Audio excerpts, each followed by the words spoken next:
You know the feeling. Your chest tightens, your heart rate spikes, and your brain bypasses logic. You act on impulse, saying or doing something you almost immediately regret. Psychiatrist Dr. Steve Peters developed a framework to manage these precise psychological breakdowns. He used it to help the British cycling team secure 14 medals at the Beijing Olympics, and athletes like Sir Chris Hoy rely on it to maintain focus under extreme pressure. This diagram illustrates the core of Peters' model. Inside your head, two distinct systems are fighting for control. On one side, you have the frontal lobe, the calm, logical, human part of your brain. On the other side is the limbic system, a reactive survival machine that Peters calls the chimp. The biological problem is one of brute force. The emotional chimp processes information first, and it is 5 times stronger than your logical human.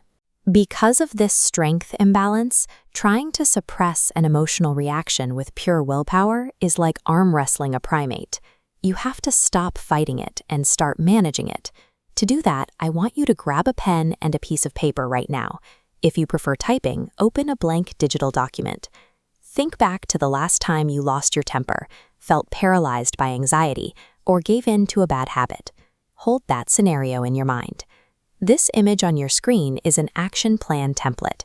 By the end of this video, you will have customized these 4 quadrants to neutralize your specific emotional hijack before it derails your day.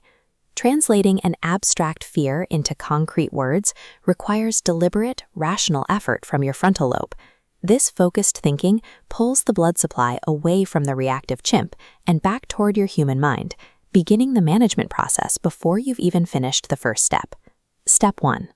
At the very top of your paper, write down the specific stressful scenario you just thought of. Keep it brief. Whenever you face that scenario, your brain receives the information. To figure out if your emotional limbic system has hijacked the controls, you ask yourself one diagnostic question. We look at the top section of our template here. You ask yourself, do I want these feelings, or do I want to be acting this way? If your answer is no, then you are hijacked. That no answer creates an immediate psychological distance between your true identity and a biological reaction.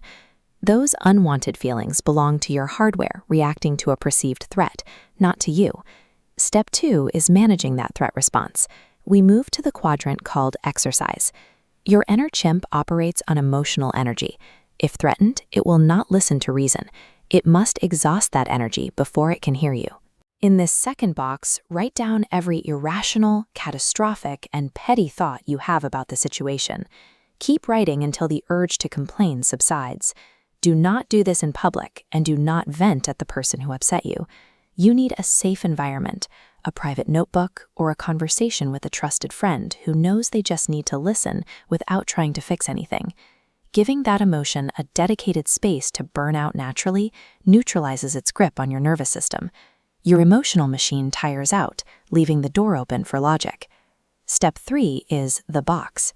You only deploy this step once your emotional brain is exhausted from venting.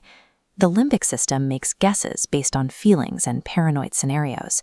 Your frontal lobe, however, relies on objective facts and evidence. In quadrant 3, write down 2 or 3 absolute truths about your scenario that cannot be argued with.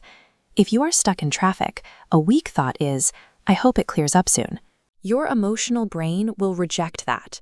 A strong, objective truth is, getting angry will not make the cars in front of me move. It is undeniable. Confronting a tired, emotional mind with grounded reality forces it to calm down. This places your logical human back in the driver's seat. Sometimes the limbic system refuses to listen to facts. For those moments, you need step 4, the banana. Paralyzed by hesitation?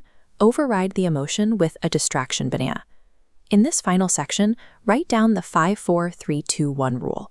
Count down from 5 and physically move on 1. Force action before your brain formulates an excuse. If distraction fails, you use a reward banana. You promise your brain a treat, like a cup of coffee or a favorite show, on the strict condition that it completes the task first. This works because you are no longer trying to reason with an emotional machine. You are simply satisfying its base cravings to get the job done. Look down at the paper you just filled out. This diagram illustrates your complete protocol. You spot the unwanted feeling, You let the emotion exhaust itself safely. You apply undeniable facts, and you use distractions and rewards to force action. Your inner chimp is an overprotective survival machine designed to keep you safe. It simply misinterprets modern inconveniences as life or death threats. Take your physical plan and put it where the stressful trigger occurs. Tape it to your bathroom mirror, pin it next to your monitor, or fold it into your wallet. Stop relying on willpower to control your biology. Use this framework to manage your mind. And if you want more strategies to optimize your performance, hit the subscribe button.